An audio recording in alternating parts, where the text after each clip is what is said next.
Hallelujah. Amen. I cannot fail to appreciate our father, Bishop Masinde. What an honor to see you again, Daddy. God bless you. In the name of Jesus Christ. Hallelujah. Please allow me the bias of honoring two great people. First is Apostle Felix Oko and his dear wife, great friend, great brother. Sir, I honor you, ma, honor you. And please help me honor our mother, my mother, all the way from Nigeria, Bishop Mrs. Funke Felix Adejumo. Please. Hallelujah. I honor every father of faith here represented, everyone who's deserving of honor. The Lord bless you in the name of Jesus. And I'll tell you, I was very touched when I saw the theme for the conference, because it's a theme that is very dear to my heart, and I trust that as we begin to establish, to lay the foundation for my session, that God will grant us understanding in Jesus' name. I'll make two requests very quickly. Number one is that, as much as possible, let me request that you minimize any noise whatsoever, so that you can be attentive to the things that I'll be communicating. Then number two, if you can write. If you're unable to write, then make a commitment that you will listen to the teachings. I'm sure that you'll have access to the teachings, so that you listen. Faith comes by hearing, and hearing again. If you're ready for the word, shout amen. So we'll be discussing along your theme, I will build my church, and I'll be teaching across a number of discussions. We'll be having a few conversations around this topic. There's a lot to teach around the church, helping the church understand itself, its purpose, the power that's been invested, and God's structure for a true apostolic church. But then very quickly, so that I lay out a few thoughts to guide us for the purpose of my sessions, I'm sure that lots of foundations have been laid from those who have ministered before me, communication, different dimensions, and my interest for my session will be around 3 or 4 major areas. Number one, my intent, especially now, is to help us understand the church. We are going to be defining and redefining the church based on Jesus' teachings and based on the Bible's perspective. It's important for us to be able to redefine the church as the Bible defines it. Number two, we are going to consider the architecture of this building. Since the Bible calls the church a building, there is a pattern and there is an architecture that was in the mind of the builder, Jesus himself. And it's important for us to probe very closely as to how he's modeled that the church be built, because the victory of the church depends on the dexterity of its building, the structure. He said, I will build my church, and if I so build it, the gates of hell will not prevail. That means if the gate of hell seems to be able to find its way into the church, there's something wrong with the pattern and the architecture that's been deployed in building that structure. And God is going to help us to examine that architecture, and then we will hopefully be looking at those who work in partnership with the Spirit of God to build that church, and that will be more particularly for men and women of God. I'm sure that there are several people who serve in the ministry scattered here. There's a portion of this discussion that is tailor-made for you, helping to strengthen your hand, to strengthen your understanding, so that we become wise master builders. And finally, I hope that if the time allows, before I exhaust my session all through in this conference, I will be revealing to you 9 pillars. Any church that is not built around these 9 pillars cannot be a victorious church, cannot be an apostolic church, cannot be a church that wields dominion over creation. And so I trust that God will help us. These and more are the things that we'll be experiencing. And of course, whilst this is happening, the power of God that is already present to heal will set someone free once and for all. If that someone is you, will you shout a believing amen? That as we minister the word of God, it will be like it were in the Acts of the Apostles. The Bible says, and while Peter yet spake these things, the Holy Ghost fell on all they that heard him. That as Jesus was teaching, the Bible says the power of God was present to heal. I'm praying for you that you will not only be enlightened, you will be healed, you will be delivered, you will be restored, you will be imparted. You believe that together? Let's shout a loud amen.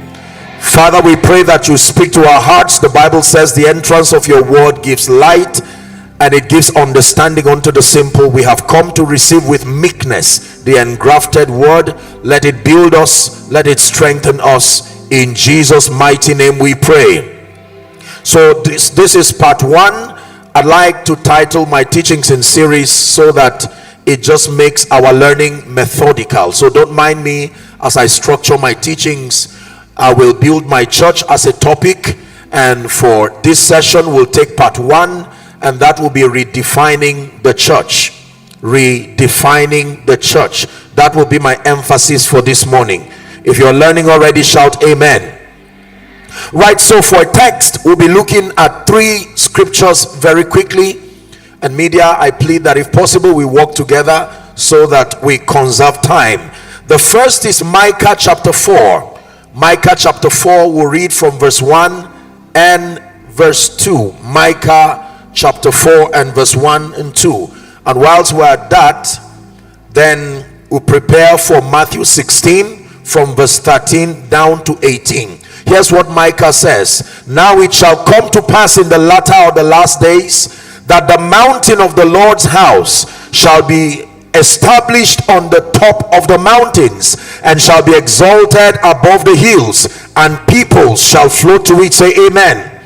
Many nations, it says, shall come and say, come and let us go to the mountain of the Lord, to the house of the God of Jacob, and he will teach us his ways, and we shall walk in his paths. It says, for out of Zion the Lord shall go forth, and the word of the Lord will be from Jerusalem. The Lord bless the reading of his word. Second scripture is Matthew chapter 16. We'll begin our reading from verse 13 down to 18. So the Bible says that Jesus came to Caesarea Philippi, just for a context, and the Bible says he asked the disciples a question, and it was a question of identity. He said, who do men say that I, the Son of Man, am? And there were various replies. They said, some say you are John the Baptist, some say you are Elijah, some say you are Jeremiah, and or one of the prophets. Then he said unto them, who do you say that I am? Isn't it interesting that these people until this time had walked with Jesus? Remember, he selected the disciples himself. He had various disciples. He had 12. He had other 72 that he sent 2 by 2. And so he was probing into their understanding as to who he was. And it is amazing that although they were in proximity with Jesus, they watched him do miracles, they watched him teach, they did not even know who he was. Because the revelation of Jesus goes beyond proximity. It is a spirit affair, and only the Holy Spirit can truly reveal Jesus to a man. There were 2 men who were on the street of Emmaus. The Bible says Jesus appears standing close to them, and upon having very thorough conversations with them, they did not even know who he was until he broke bread, and the Bible says their eyes were open and he vanished. So here's one of such occasions. Jesus is speaking now. Let's read on. So who do men say that I, the Son of Man, am? And they answered all kinds of things. And the Bible says, and Peter, Simon Peter, he answered and said, thou art the Christ. This was his reply, the Son of the living God. Jesus responds and says, Blessed are you, Simon Barjona. Flesh and blood has not revealed this to you, but my Father which is in heaven. Then he makes a very profound statement. He says, thou art Peter. Back to 18, please. Thou art Peter. And he says, upon this rock I will build my church, and then I will build it to be so formidable that the gates of hell shall not prevail against it. If that's a word for the church in Kenya, can you shout amen? That he will build his church, and it will be so formidable that the gates of hell will not prevail against it. Can I give you one more scripture? Ephesians chapter 2. Ephesians chapter 2, very quickly. We'll read from verse 19 to 22. Ephesians chapter 2, from verse 19 to 22. The Bible says, now therefore ye are no more strangers, but foreigners, and fellow citizens with the saints and of the household of God. It says you are built. He's talking to men, and then he says you are built, but you are built upon the foundation of the apostles and prophets, Jesus Christ himself being the chief cornerstone, in whom all the building fitly framed together groweth into an holy temple in the Lord, in whom ye are also builded together for a habitation, even through his Spirit. Blessed be the name of the Lord. And so Jesus introduced the concept of church. Now I want to save you the burden of going through the lexicons to give you the Hebrew and the Greek connotations of the word church. I will save that for another time. Hallelujah. But Jesus himself introduced for us the concept of church, and he made a very profound statement. He said, I am the builder of that church, and I will build a church, and that it will be so formidable that the gates of hell will not prevail against it. Before I go into the redefinitions of the church, many of you, when you hear the word church, to the average believer, there are all kinds of ideas that immediately come to your mind. The most common would be a building that has a pastor who is an overseer and has a membership and some kind of structure, and they worship usually on Sundays or any other day, and that's the average person's idea of church. And while that is not entirely wrong, that's far from the concept that Jesus sought to introduce. And so it's important that we do a redefinition so that we understand the church as purported or proposed by Jesus Christ, and then as the Bible intends for us to understand. From that foundation, we can now begin to examine a few other things, like the mandate of the church, and then, like I said, to consider the architecture, the plan, the blueprint, the pattern that was put forth to make this church formidable. All over the globe, particularly when you look at Africa, I don't know too much how the church is in East Africa, but back where I come from and across, the western region of Africa, and as God has granted the grace to travel around the world ministering his grace, I have had the honor of looking at the church, from an eagle standpoint, and I can tell you that whilst there are many things to celebrate about the church, for instance, the stature to pray, for instance, the love that you see around the church, for instance, the things that we do in society, and so on and so forth, I have had to come to a very uncomfortable admission that the church as it stands now, and by the church I mean the body of Christ as represented either within a territory, across the continent, is still far short of God's expectation. Are we together? And I'm sure that's the reason why God impressed it upon the heart of his servant to help us re-examine the structure again and to go back to the drawing board and work in partnership with the Spirit of grace to build a church that is truly apostolic, a church that commands dominion and power and authority. And in the name of Jesus, I pray that that goal will be achieved in this conference. You believe that? Shout aloud, amen. I'm praying that after this conference, the church in Kenya, and indeed the church in East Africa, will rise to become a robust structure that is formidable, making impact across every strata of human activities. In the name of Jesus, that the church will frontier God's program. The church will be so formidable, they will drive away every darkness across Kenya, every darkness across East Africa, in the name of Jesus, the Son of the living God. And if you are in agreement with me, shout amen. So it is true that there are many things to commend about the church, but there are many other things that have given any serious Christian a source for concern. Among them is, I think, the fact that the average believer has not been able to demonstrate in experience in his life and in our lives the victory that is in Christ, that formidability, the dexterity, the intelligence that was invested in prophecy to build the church. We've not been able to see it manifest in the life of the average believer.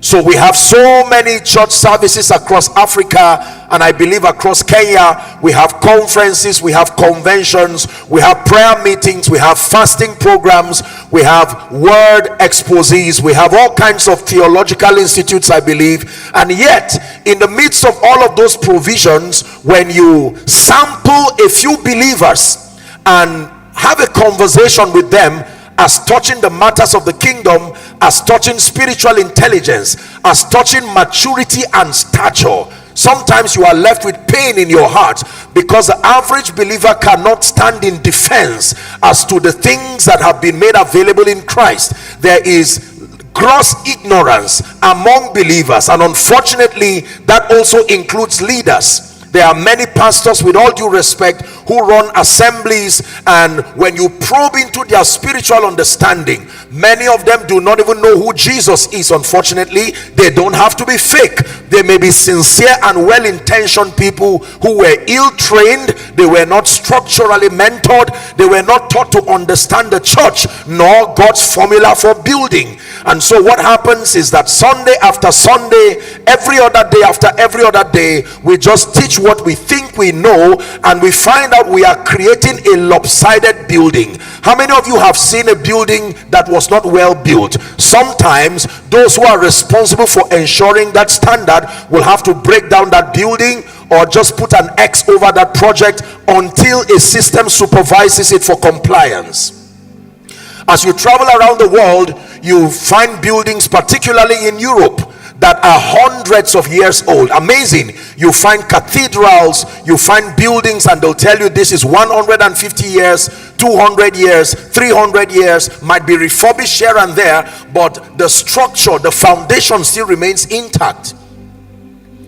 And now, not to speak bad about my wonderful continent and our region, back where I come from, there are a few times where we've had building collapse. You know, buildings just collapse because the architecture that was deployed was not to standard. Are we together now? And so because of that, the governments of nations are building institutes and parastatals that supervise any building whatsoever for compliance, so that it stands and it does not become casualty. There are few buildings that have been destroyed that did not hurt or kill people there. And if the church is not formidable, we will end up becoming a cancer to ourselves. And I'm hoping that as you hear me exhort your heart, especially as we start this session, my session, I'm praying in the name of Jesus that there will be a shift in your understanding. You believe that? Say amen. Praise the name of the Lord. So what was in the mind of Jesus when he spoke about the church? Was it a gathering of people with men of God who stand behind the pulpit teaching?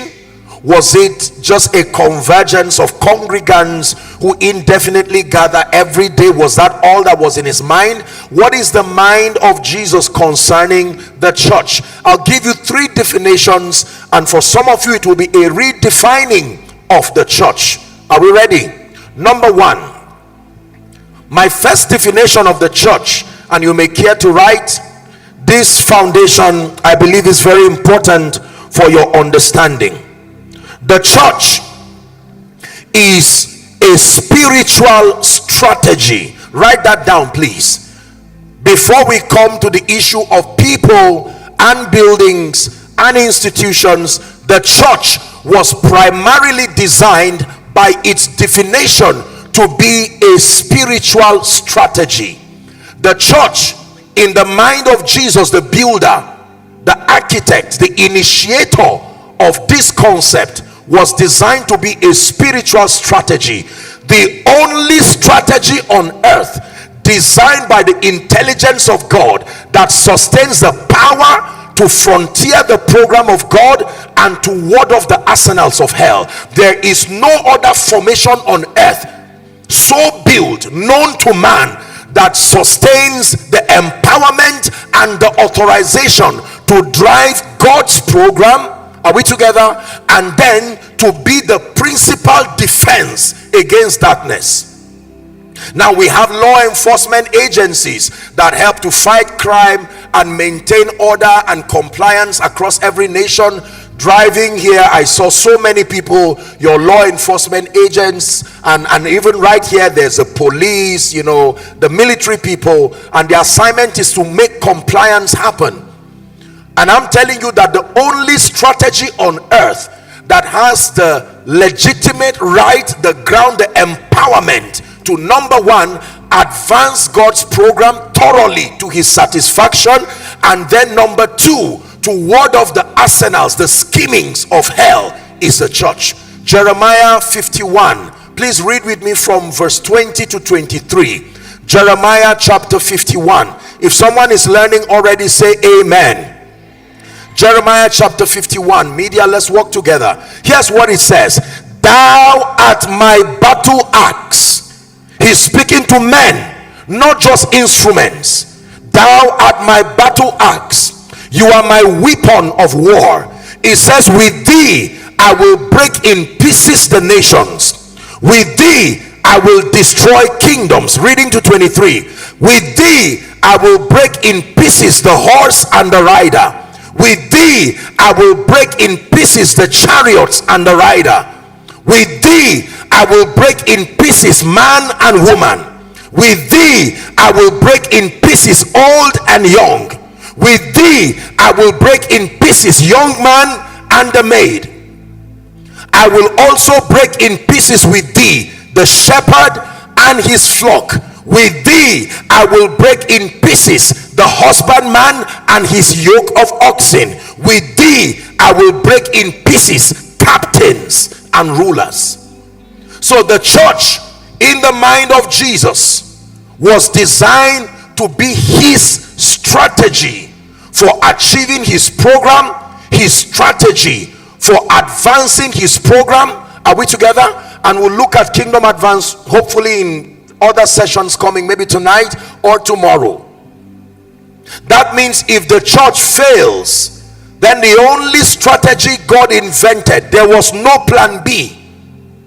He has the power to use anything and everything, but he's decided by his predeterminate counsel and by his intelligence to use the church as his principal and only strategy for advancing his program, warding off the arsenals of darkness, and establishing his kingdom here on earth. Someone shout like you believe. Say, I am the church. The meaning of that is his battle axe. Say, I am God's strategy. Oh, no. You are not saying it like you're following. Say, I am God's strategy. Yes, you are. His strategy for making Kenya heaven on earth. You are God's strategy for bringing peace in every home. You are God's strategy for bringing healing to the sick. You are God's strategy. Are we together now? Praise the name of the Lord. You are God's strategy for breaking all kinds of curses and yokes. You are God's strategy for establishing his purposes in Kenya and East Africa. Again, shout, I am God's strategy. Number two, second definition, very quickly. What is the church as intended to be understood by Jesus? The church also refers to men and women who come into Christ, men and women who are born of the word. First Peter chapter 2 and verse 5. The church refers to men and women, people. The Bible says, ye also as lively stones are built up into a spiritual house, a holy priesthood, to offer up spiritual sacrifices acceptable to God by Jesus Christ. So number one, the church is defined as God's strategy for achieving his purpose for the nations. Number two, God's strategy refers to men and women, those who have received the free gift of salvation, those who have been born of God, born of the word, born of the Spirit. Again, say, I am the church. One more time, like you're hearing me, say, I am the church. One more scripture to buttress on this definition. Hallelujah. The church refers to men and women. Romans chapter 12, please, 4 and 5. Romans 12, 4 and 5. Give it to us quickly. Romans 12, 4 and 5. Hallelujah. 4 and 5. You write that very quickly for reference. So the church refers to men and women, not just institutions. It says, for we are many members. We have many members in one body. It says, and all members have not the same office. So we, being many, are one body in Christ, and everyone members one of another. The church refers to men, it refers to women. Can I give you the third and final definition or redefinition of the church? Number three, the church refers to an institution. Refers to an institution.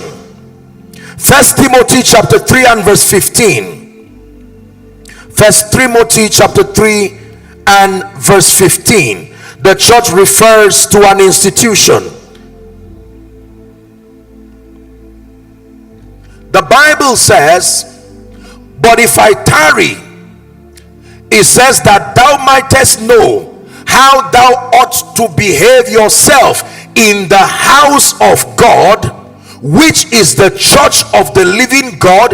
The Bible calls it the pillar and the ground of truth. You know what that means? The only institution that sustains the power to preserve the richest capture of truth is the church. Thank God for the law court, thank God for the police stations, but no institution on earth is supposed to be an embodiment of truth above and beyond the church. Praise the name of the Lord. That means if you are looking for the truth, the authorized institution to both preserve and administer truth is the church. The Bible calls us the pillar and the ground of truth. And even though we do not yet see that happen, in the name of Jesus we know and we believe that as a people we will grow, we will evolve until the church in Kenya, the church in East Africa indeed become the pillar and the ground of truth. You believe that? Say amen. One more scripture. These are redefinitions and very important foundations that we need to lay. Hebrews chapter 10, we'll read from verse 24 and 25. Hebrews chapter 10, 24 and 25. I'm redefining for you the church. Now listen and follow carefully as I read. And let us consider one another, he says, to provoke unto love and unto good works, He said, not forsaking the assembling of ourselves together as the manner of some is, but exhorting one another, so much as you see the day approaching. So the church also represents an institution, the institution where believers are raised, the institution where people are discipled. Are we together? That is the ark of safety, that when people are saved, when they become born again, are we together, they are transferred like a fisherman goes to the sea, and when he's done fishing, he will pack everything in the net and put it in the boat, and thereafter the work of cleaning, the work of processing, repackaging happens. That's the church. When the harvest comes from the world, they are transferred to the church, and when they get there, the work of transformation, the work of washing by the water of the word, all of that happens in the church. If you fail to see the church from these three definitions, then already you cannot be an effective believer, you cannot be an effective witness, you cannot be an effective man of God. I recap very quickly. The church is God's strategy, his battle axe. The Bible calls us his workmanship, recreated in Christ unto good works, Ephesians 2 and verse 10, which God had preordained that we should walk in them.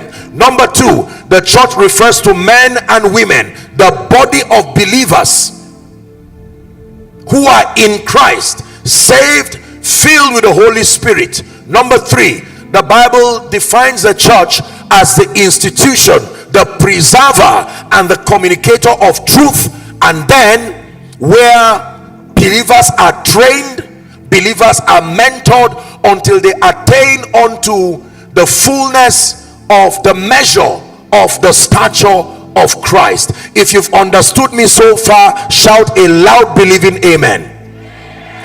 So Jesus is teaching back to Matthew chapter 16, and he looks at Peter and makes a very profound statement.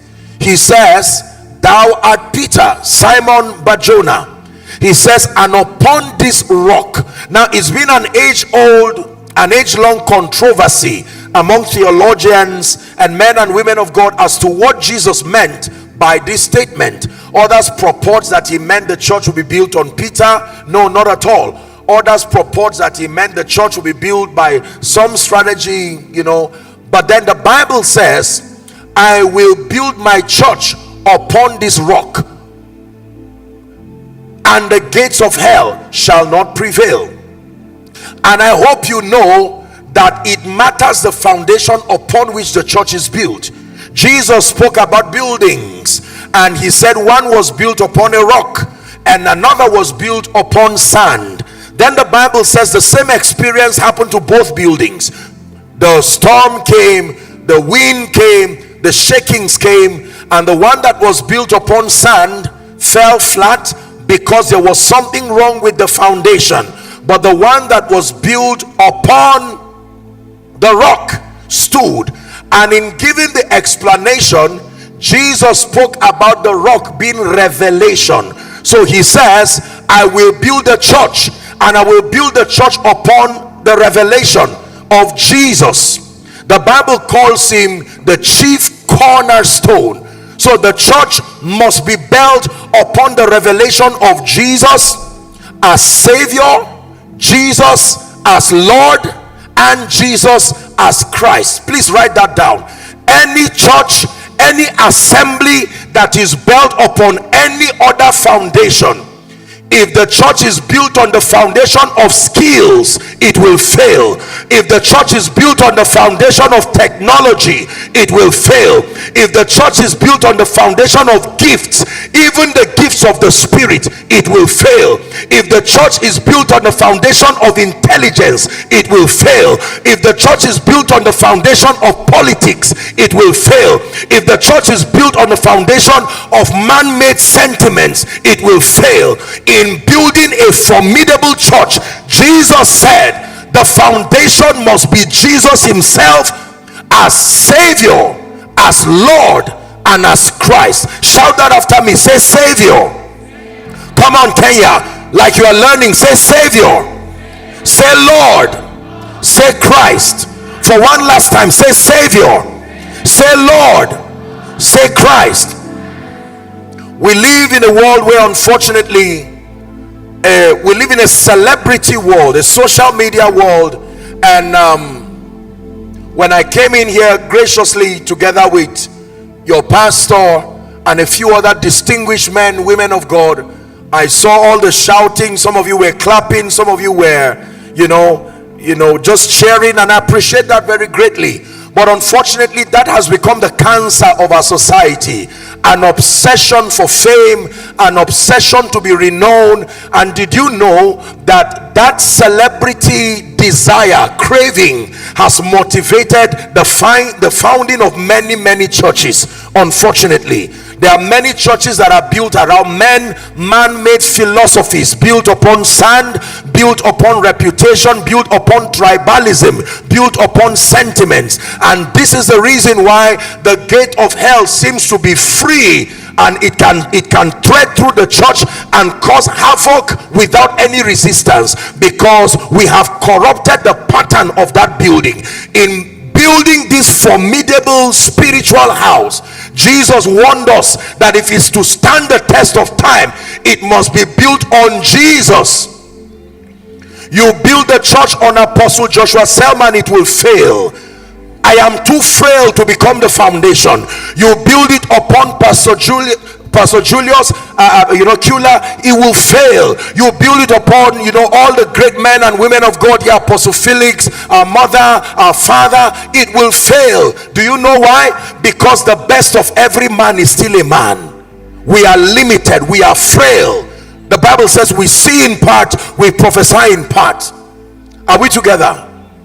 The church must be built on Jesus. I'll tell you what that means.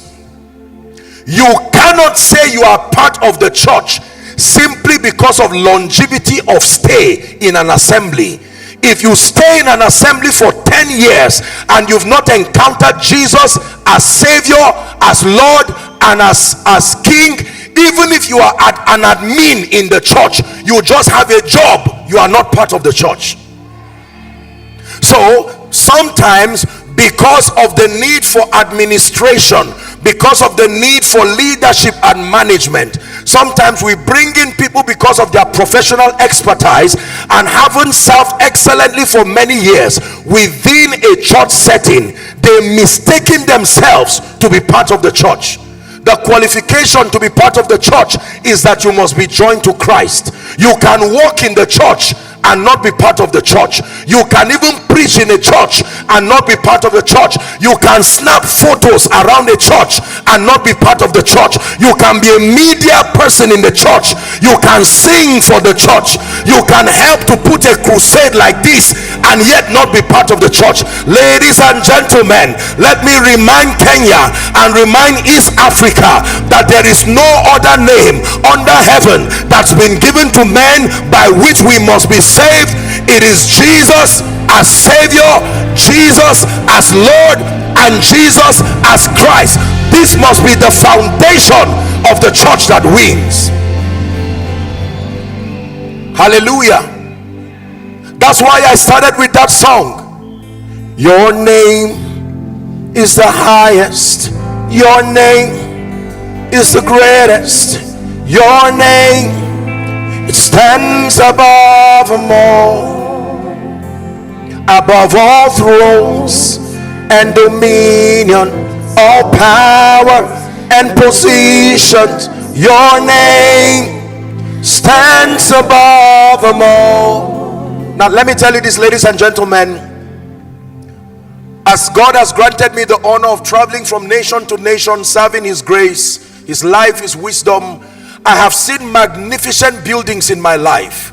When you go to parts of the Middle East, when you go to America, you go to certain nations, you see buildings that look like they were a lie.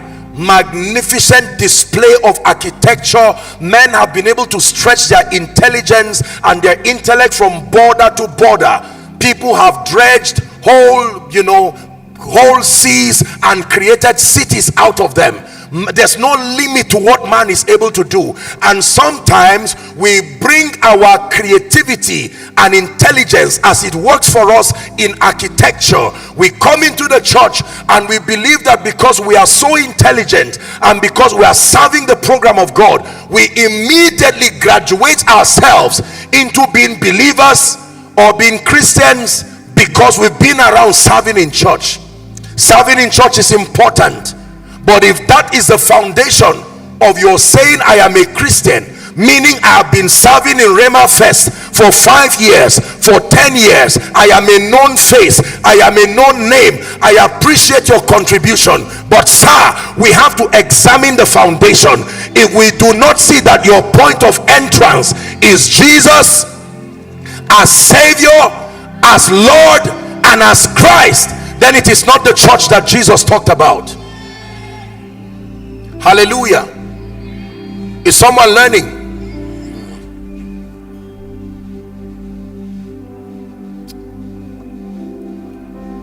It's important that we be restored to that foundation. Now, please look at me. Everyone here came from a home. Everyone here came from a house.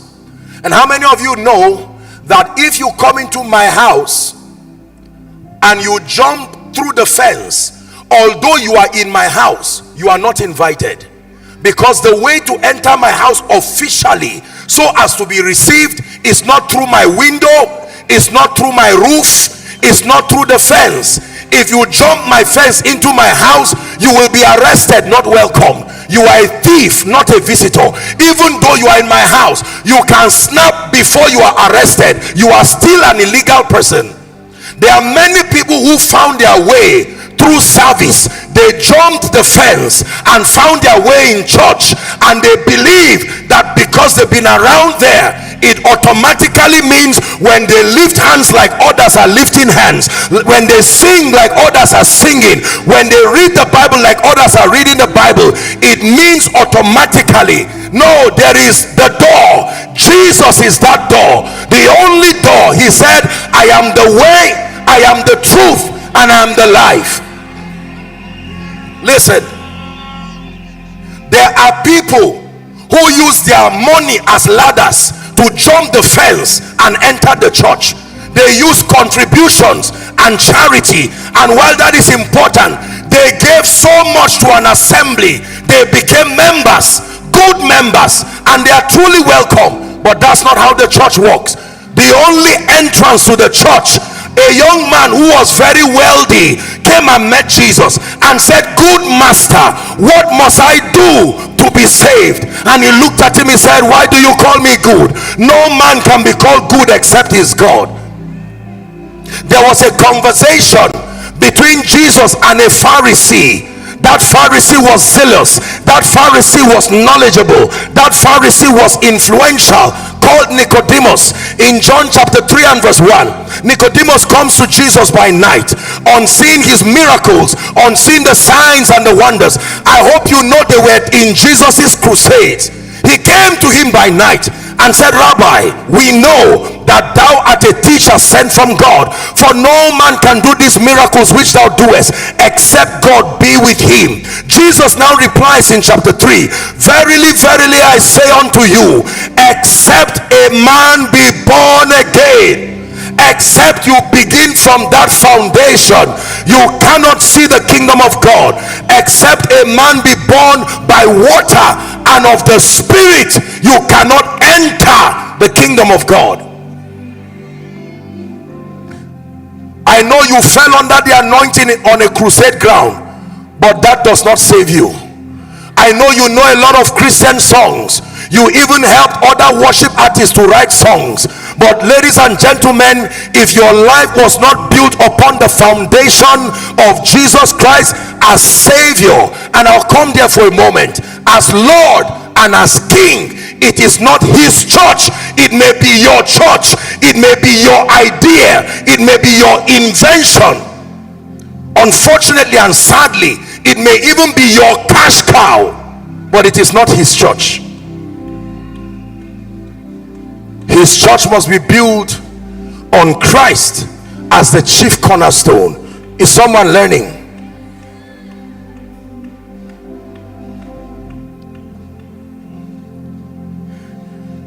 You can post a Christian message online and help others to find Jesus and yet not be saved yourself. You can drive a Christian message as a means to earning an income online. Wonderful. People may get born again. You can be an usher who holds people as they fall under the anointing. You can be an usher who leads people and directs them to the altar. But all of those services, as wonderful as they are only profitable in the spirit if the person performing those functions has encountered Christ as Savior, as Lord, and as King. There is no other name under heaven. I tell you why the church seems to be powerless.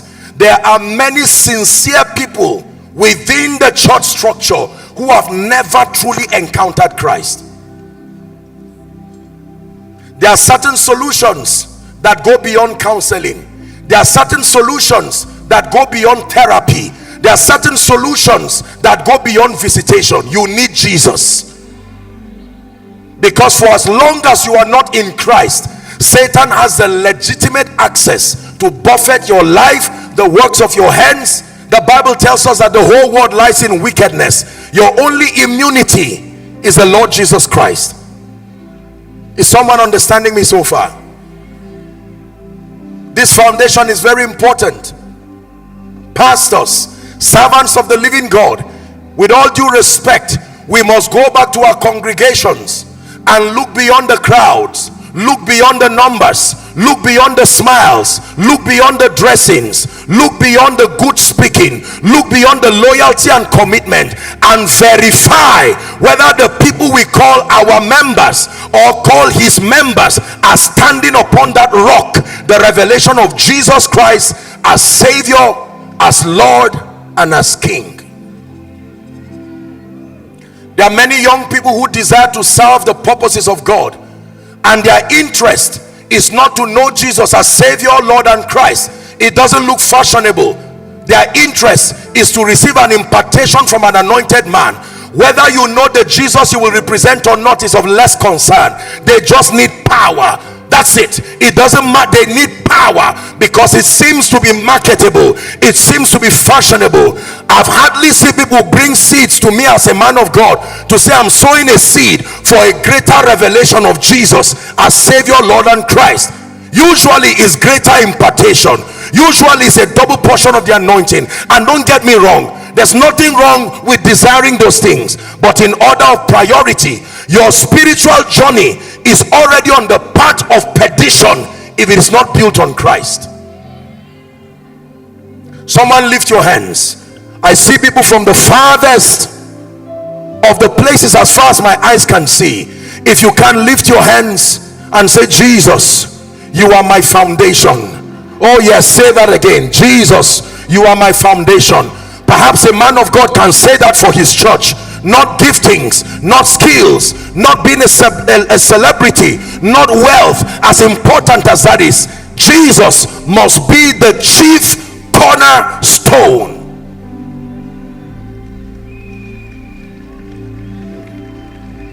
Hallelujah. It's the reason why we don't see the kind of power that our fathers saw. Did you know most of the people in church history who were called mighty men, who worked marvelously in the anointing, when books capture their works, they are largely called healing evangelists, not healing men of God. That means men of God who were about revealing Jesus, and so he confirmed everything, signs and wonders on their way to revealing him. He made all kinds of spiritual investments in their life. Today we desire their results without their passion. Is someone learning? Now very quickly, what does it mean for Jesus to be Savior? I need to play this foundation. We're discussing the church. What does it mean for Jesus to be Lord? And what does it mean for him to be Christ? You know, we sing this in our songs. He is Lord, he is Lord, He's risen from the dead. He's Lord. Every knee will bow, every tongue confess. You'll be amazed how many believers, with all due respect, including ministers of the gospel, who cannot speak in defense as to what it means for Jesus to be Savior, what it means for him to be Lord, and what it means for him to be Christ. I'd like you to pray in the spirit, if you are able to, in the next 1 or 2 minutes, as I reveal to you from the lens of scripture what it means for Jesus to be Savior over a man's life, for Jesus to be Lord over a man's life, and for Jesus to be the Christ over a man's life. Go ahead and pray in the spirit for 1 minute.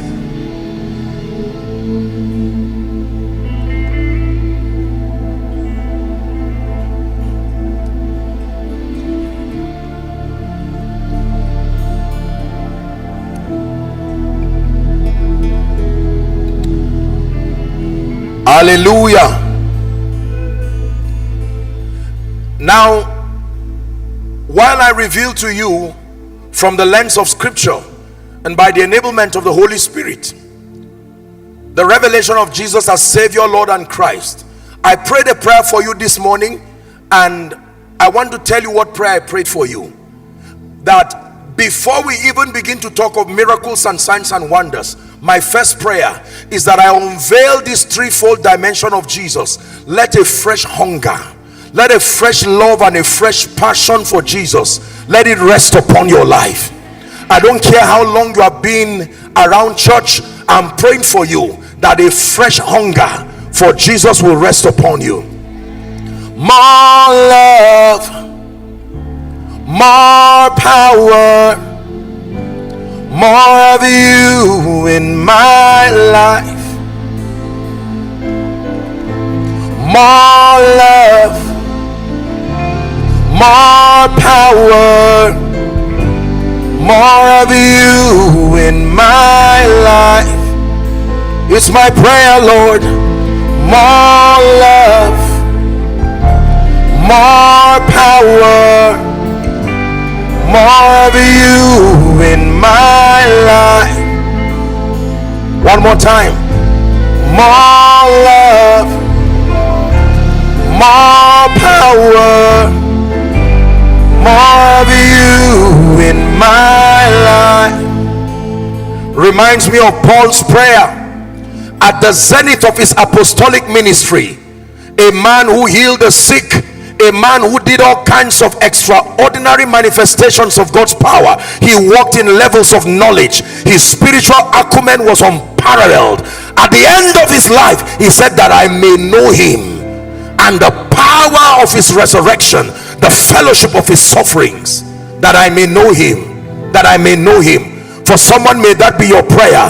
I've been a man of God, but I desire to know him. I've been a prophet, but I desire to know him. Not just to know how to do ministry, not just to know how to get members, not just to know how to preach well, not just to know how to be a worker, that I may know him.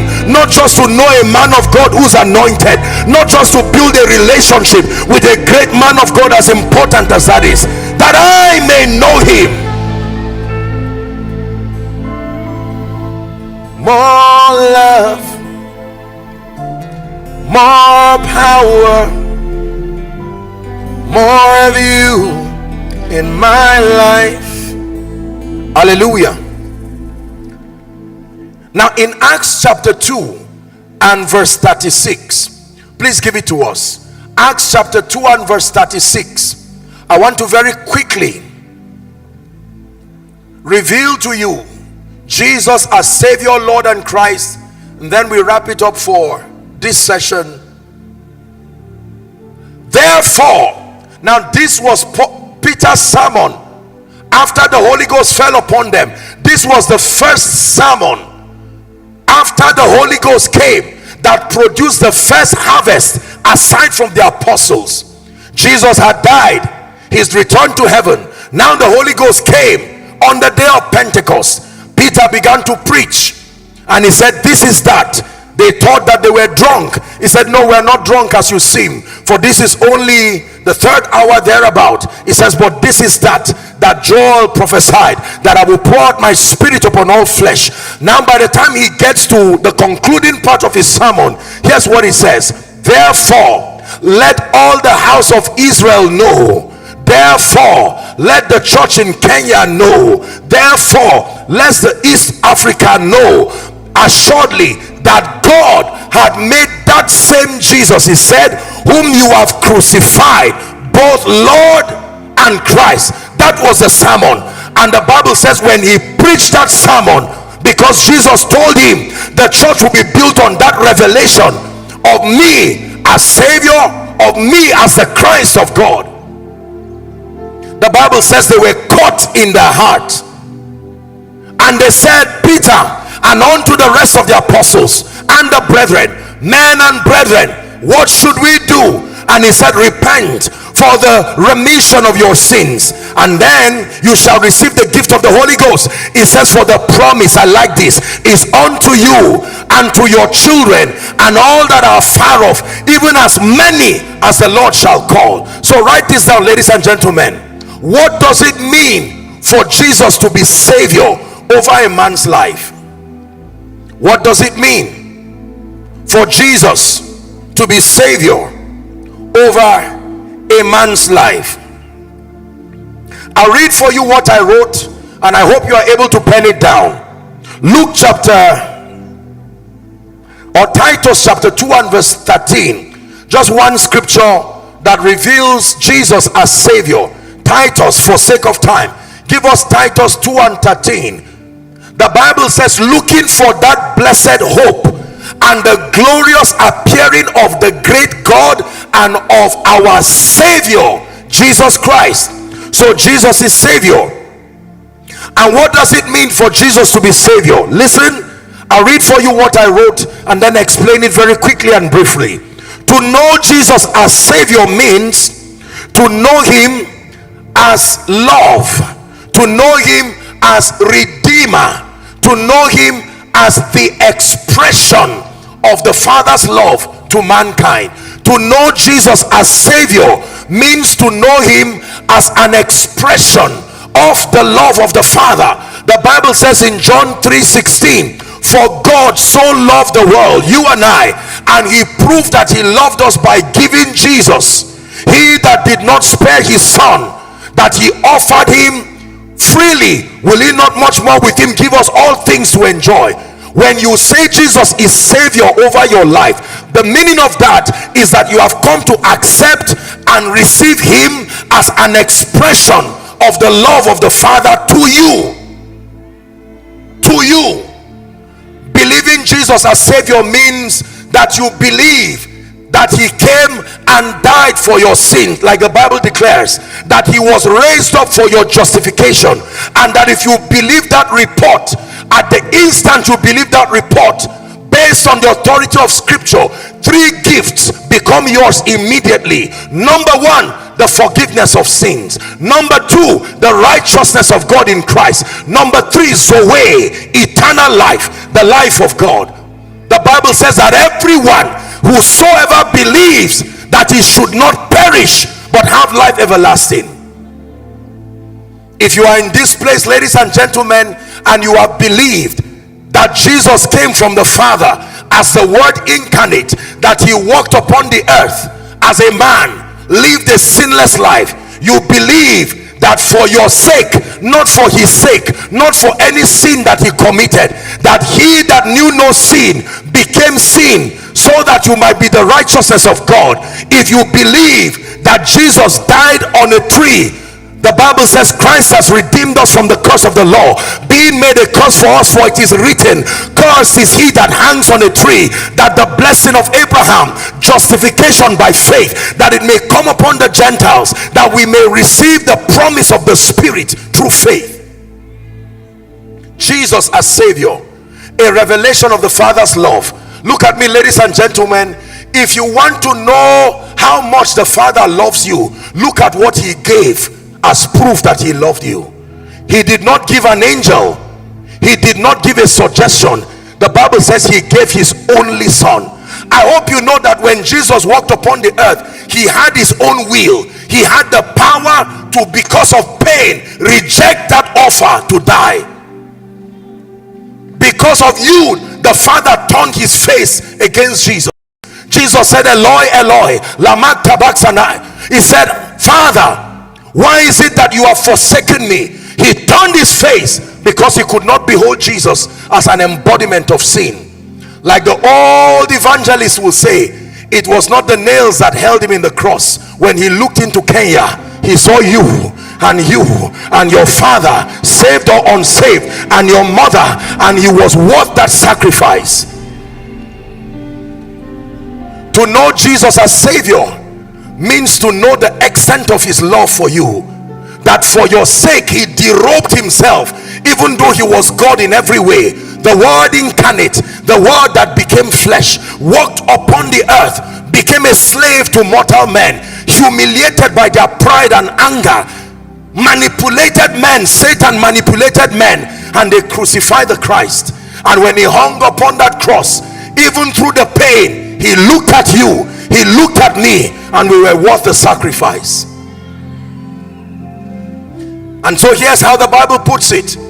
It says, the word is nigh thee, in thy mouth and in thy heart, even the word of faith that we preach, that if you will believe the Lord Jesus, and you will believe that he died, he was raised up for your justification, it says you shall be saved. For with the mouth man believes unto righteousness, or with the heart man believes unto righteousness, and with the mouth confession is made unto salvation. Can I tell you the truth? You have not truly believed that Jesus is Savior until you respond by receiving his life.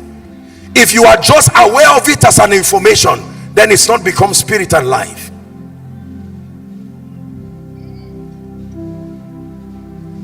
Somewhere in the course of this conference, we'll be giving many people an opportunity to know Jesus as Savior. You've known him as a good man. That's wonderful, but not enough to save you. You've known him as a founder of a Christian sect called Christianity. Well, your idea is fair enough, but not enough to guarantee your eternal destiny. Ladies and gentlemen, the Bible says that all have sinned and fallen short of the glory of God, but Jesus came as that propitiation. Very elementary teaching, but it is the foundation upon which power is derived. The reason why we are not seeing a powerful, glorious, invincible apostolic church is because we've thrown away this revelation of Jesus as Savior. And so we host people in our congregation for many years and never care as to whether they have met the Savior. You can meet the healer. Everyone Jesus healed still died. Even Lazarus, who he brought back to life, still died. The only key to life and life eternal is not resurrection from the dead by a miracle. You can raise a dead man who is an unbeliever. He will still die eventually and go to hell. But there's a new and living way. Jesus. I present to you for someone. I represent for you for another. Perhaps you come from any other religion and you've wanted an opportunity to really understand the gospel. I'll summarize the gospel for you in 1 minute. The Bible makes a declaration based on God's verdict that all men have sinned and have fallen short of the glory of God, and that the wages of sin according to God's eternal justice is death. Every man by that verdict is doomed to die. The result is to pay for their sins, and unfortunately our righteousness, the Bible already puts a verdict on it that it is as filthy rags. And so the Bible also says that God does not desire that we perish, but that all come to salvation. And he came up with a plan that had been there in the eons of time, but executed in the days of Jesus. He came as the Word, derobed himself as God, and wore the body of mortal flesh, walked upon the earth for over a period of 33 years, as a demonstration of the Father's love. Then he began the process of his passion, becoming sin for us, was beaten and lacerated by wicked men who did not know that he even came to die. And before you blame them, I hope you realize that through those men we also participated in flogging the Christ. Through our behavior, through our sin, he took the sin of the whole world upon himself. And the Bible says eventually he got to that tree and he was nailed hand and feet, and he looked at you and looked at me and said, it is finished. He descended to Hades, the place of the dead, and fulfilled the eternal justice, the claims of justice. The Bible says he made a public show of Satan and his cohorts in hell, triumphing over them, and collected the keys that Satan collected from Adam. He said, I am he that was dead and now is alive, and I have the keys, the holder of the key of David, that can open the door that no man can shut, and shut the door that no man can open. The Bible says he resurrected, now not as the only begotten, but the first begotten among we the brethren. And when he resurrected, the Bible says graves were open, and the saints came and declared the goodness of God. And then he was exalted, and a coronation service was held for him in heaven. The Bible declares, the Lord said to my Lord, sit thou at my right hand. And a name was given to him. That name is a declaration, is an office. He always had the office, but he had it alone. But this time around, he derobed himself from that office to have it again together with me and you. The reason why he derobed it was because he had it alone, but he did not want it alone. So he derobed himself and walked through the path of earning it by conquest, so that in Christ, as he earned that title, I became seated with him, crucified with him, raised up with him. It was Paul who gave us that revelation, and now we are seated with him, he says, far above. But this is only the reality of those who come into Christ Jesus as Savior. There are consequences of rejecting the gift of his sacrifice.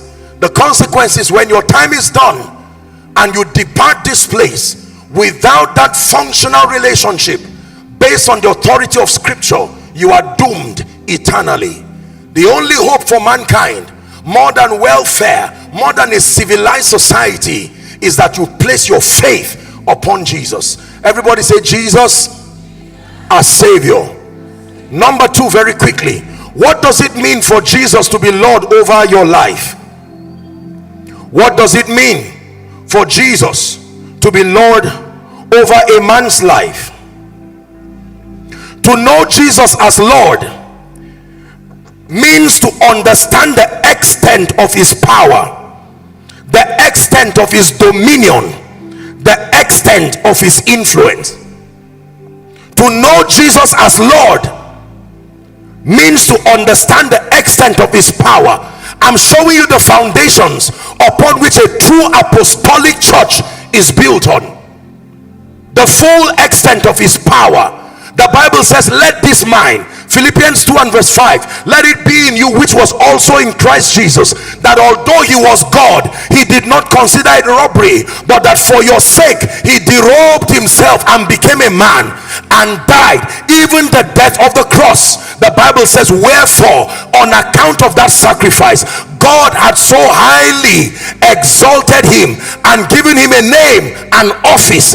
It says at that office, at the invocation of that name, everything should bow, of things in heaven, of things in the earth.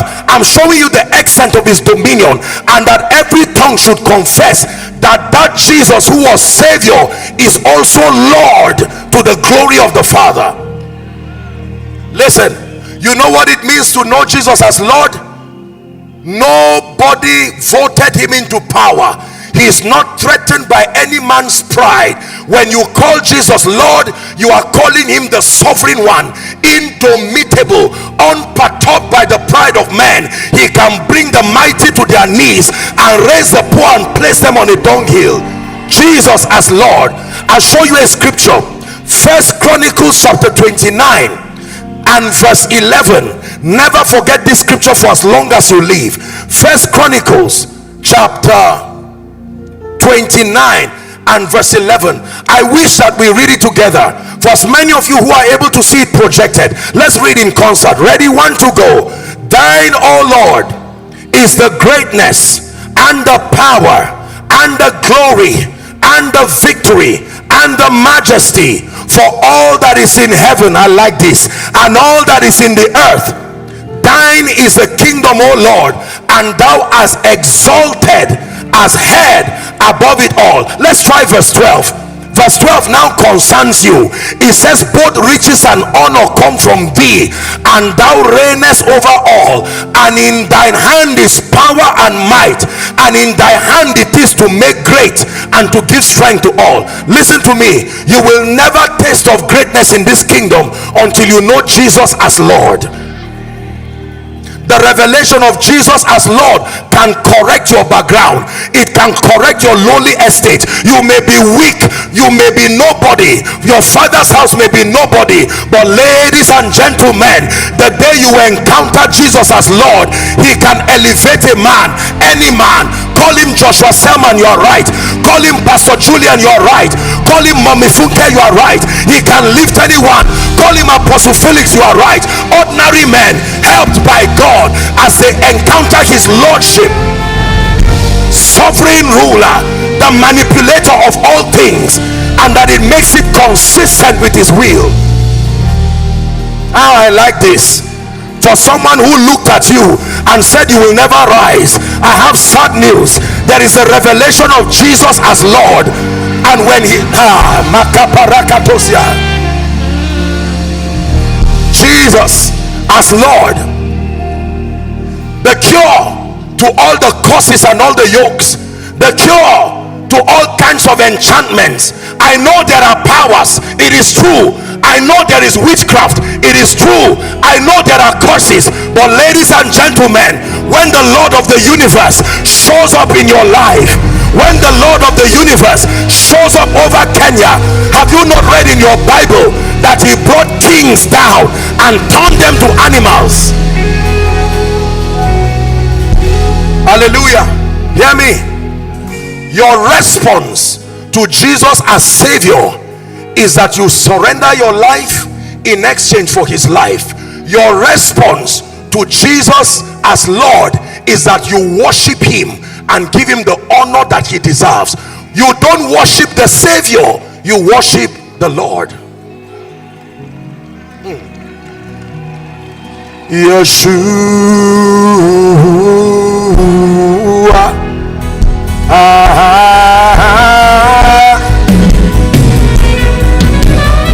Come on, Kenya. Yeshua, Yeshua.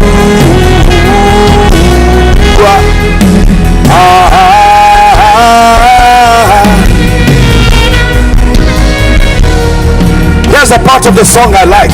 Yours is the kingdom, yours is the power, yours is the glory forever. Amen. Yours is the kingdom, yours is the power, yours is the glory forever. Hallelujah. I introduce to you Kenya, the Lord, not just the Savior, the lifter of men, the Lord, the redefiner of men's destinies, the one who can pick an ordinary man. Are we together now? And turn that man to a sign and a wonder. I present to you the Lord. Once have I spoken, the custodian of the power of the Godhead, the Lord, the one who declares a thing and it comes to pass. Hear me. The revelation of Jesus as Lord compels worship to come from you, but it also builds your faith. You want to do exploits in this kingdom?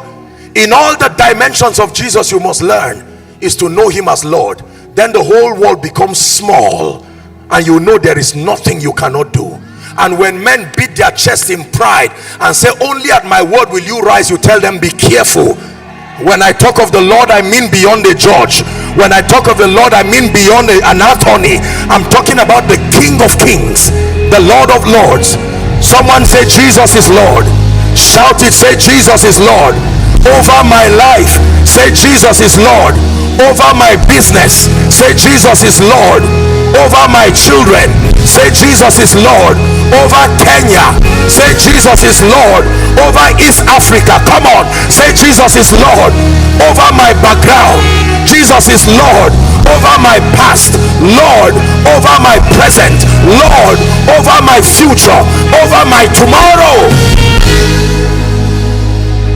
Hallelujah. There are names that are connected to the Lord. I'll tell you a few of them. One of them is the maker. Only the Lord can make. He said, I will lift up my eyes unto the hills, from whence cometh my help. It says, my help cometh from the Lord, the maker. He does not just make the heavens and the earth. He can make a ministry that is dying in Kenya and bring it back to life. The maker for you. He can make an ordinary man. Get this as a revelation. When you know him as Lord, my goodness, you become indomitable in life. I tell you, when you know him as Lord, you will not find a reason to weep again. His lordship is an equalizer. Regardless your background, knowing him as Lord gives you the faith that moves mountains. Kenya, the earth is the Lord's. Did you ever read that in your scripture? The earth is the Lord's. I'm speaking to someone who is trusting God for structural establishment. You are trusting God to own your own home. The earth is the Lord's, and the day you build a relationship with that Lord, every man gives according to his riches. There are no true landlords on earth. Everyone met land. The real owner is the Lord, and the day he points one at your direction, no power sustains what it takes to stop you. Come on now, business people, know him as the Lord and watch the grace that makes for exploits. Let's wrap up. Jesus as the Christ of God. What does it mean to know him as Christ? Rhema first. This is what you get for responding to a call. And I will build my church upon this revelation of Jesus as Savior, as Jesus as Lord, the absolute owner. That revelation is important because our world today is full of arrogant men. People who arrogate all kinds of things to themselves. It is one thing for a man to go to bed, but it's another thing for the man to wake up. I've said it that the moment you sleep, the power to wake up is no longer yours. Only the Lord sustains the power to tap a man and say, I give you the gift of another day.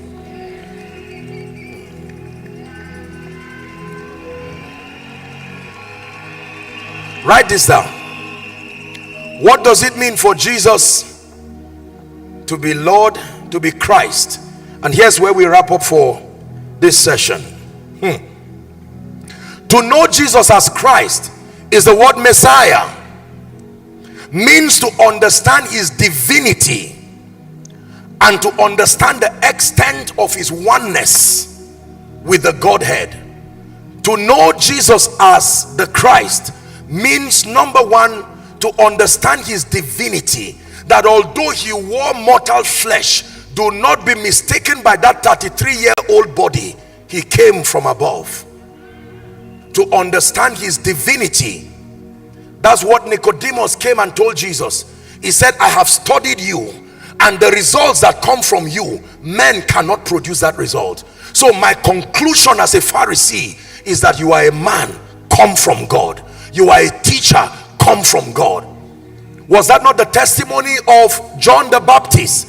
In John chapter 1, 6 and 7, the Bible says there was a man.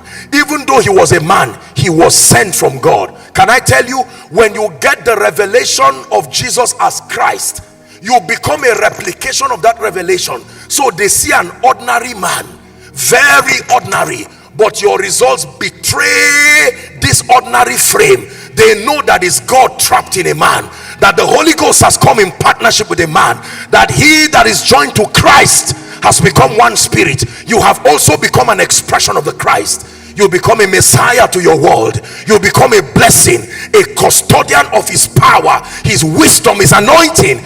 This right here, ladies and gentlemen, is where the ministry of the Holy Spirit comes to produce Christs out of men. He reveals how divine you are. When the Bible says you are seated with Christ, it didn't say you are seated with the Savior. It didn't say you are seated with the Lord. when it has to do with authority and dominion and manifesting power through your life, you need the revelation of the Christ. Look at me, ladies and gentlemen. It is upon that revelation that someone can say, I reject sickness. It is upon that revelation that a man can say, no weapon that is fashioned against me will prosper. That even if I drink any deadly thing, because the Christ is not only that the Christ is at work in me. Are we together? We have become inseparable. This is a revelation that turned ordinary men to signs and wonders. Look at this. These are my hands. When I was born, these hands could not heal. When I was born, these hands could not touch and change a person's life. What changed? When I received the revelation of the Christ, the Holy Ghost came in honor to that revelation and now has superimposed these hands. These are not the same hands that came out of my mother's womb. No, this hand has become a puppet. It is housing the eternal spirit. When I stretch my hands, it is the Godhead stretching his hands through me, and he will produce possibilities through that life. Listen, ladies and gentlemen, to know him as the Christ is to understand the extent of his power that's been invested in the saints. Paul prayed a prayer over the church in Ephesians chapter 1, reading from verse 15 down to 21, but my verse of emphasis is verse 19. Among the many things he prayed that we will know, the eyes of our understanding being enlightened, is that we understand the extent of his power. Ephesians 1 verse 19, it says to know the exceeding greatness of his power to us who believe. The very power that was invested in Jesus, that brought him from Hades to the earth and exalted him. Ladies and gentlemen, the church, help those under the anointing. The church is not a powerless political sociological entity. While we offer charity, don't take us for granted. God resides within the church. Did you hear what I said? God resides within the church. Is the reason why we can say to one, go, and he will go. We can say to a spirit, give way. It is not only because we are under the covering of his lordship. The capacity to manipulate things, to conform to his will, is being invested in the church. Oh yes, sir, we are not ordinary. We are custodians of his power. The Spirit of God lives within us. When I speak beyond the frailty of the words, there is power that is released from that revelation of the Christ. That is the Spirit of God speaking to a man, penetrating hearts, penetrating destinies. Jesus as the Christ. Jesus as the Christ. The Holy Ghost comes to be a witness to that revelation. The reason why the church is powerless is because we know him as Savior, and we are grateful. The evangelicals brought us that revelation, but many of them died. They died while they preached, and it looked as if he was powerless because they revealed him as Savior, but they did not reveal the Christ. Today, by the mercies of God, he's built his body to become matured enough to now be able to host this tripartite revelation of Savior, of Lord, and of Christ. And Jesus said, if the church is built on that foundation, it will be so formidable. It is impossible. Satan cannot escape Jesus being Savior, then being Lord, then being Christ. Because there are times the revelation of the Savior brings you into the kingdom, but as a believer you can be tried, you can be tested. The revelation of his lordship now puts you in a position of authority, but there are times that all hell breaks out. You need the anointing, you need power. Acts chapter 10 and verse 38, it says how God anointed Jesus of Nazareth with the Holy Ghost and with power, and he went about. He didn't just go about with compassion, he didn't just go about with wisdom, he didn't just go about with favor, he went about with power, doing good and healing all they that were oppressed of the devil. Acts chapter 4 and verse 33, and with great power gave the apostles witness of the resurrection of the Lord Jesus, and great grace was upon them all. Micah chapter 3 and verse 8, surely I am full of power by the Spirit. Power, power to heal, power to rewrite the destinies of men, power to speak and establish possibilities, power. The church was built with power. The church was officially birthed on the day of power, the day of Pentecost. The Holy Ghost came and announced the church. Come on now, Kenya, you are not a weak church. Businessman, you are not weak. There is an empowerment that can swallow up your frailty.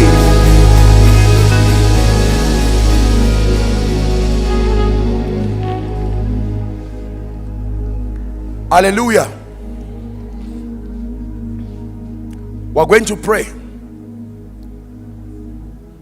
Simon Barjona, flesh and blood has not revealed this to you. Flesh and blood only reveals me as Mary's son. Flesh and blood only reveals me as Joseph's son. Flesh and blood only reveals me as a Nazarene. And Nathanael already made a verdict that can anything good come out of Nazareth. But if it's by the Holy Ghost, you will see a revelation more than Jesus as a man. He came as the Savior. He came as the Lord. He came as Christ. Now that is not all that the church is about, but that right there, ladies and gentlemen, is the foundation, the capstone. Listen to me. Show me any believer, show me any assembly, show me any apostolic community that's taken the time to truly encounter Jesus as Savior, encounter Jesus as Lord, encounter Jesus as the Christ, and is weak, is beggarly. No sir, no sir. The weakness of the church is traceable to the faulty foundation. We are going to pray so that you can prepare for the meeting tonight. When we return back, by the mercies of God, I will be showing you something very powerful. I will be showing you the architecture. Now that we have gotten the foundation right, can you imagine that all we discussed was the foundation, but there is an architecture. I'll give you a sample. Every believer is called a living stone. A living stone. That is a description of the kind of architecture that builds that spiritual house. We'll discuss that when we come. That Christ is the chief cornerstone, but that we all are living stones, that we are fit together to become that spiritual house that can host the glory of God. But for now, would you lift your hands as high as it can reach and thank him for every word you have received all through this conference and that which you have received right now. Someone who is grateful, lift your hands and say thank you. Someone who is grateful, someone who is seeing that there is a shift in your spiritual life, a shift over the climate of Kenya. Go ahead. 1 minute. Kenya, East Africa. Are we grateful enough, with our hands lifted to the heavens and our voice speaking at full strength? Let him know you are grateful. Thank you for the cross. Thank you for the cross. Thank you for Jesus. He came as a propitiation for my sin, the justifier of many.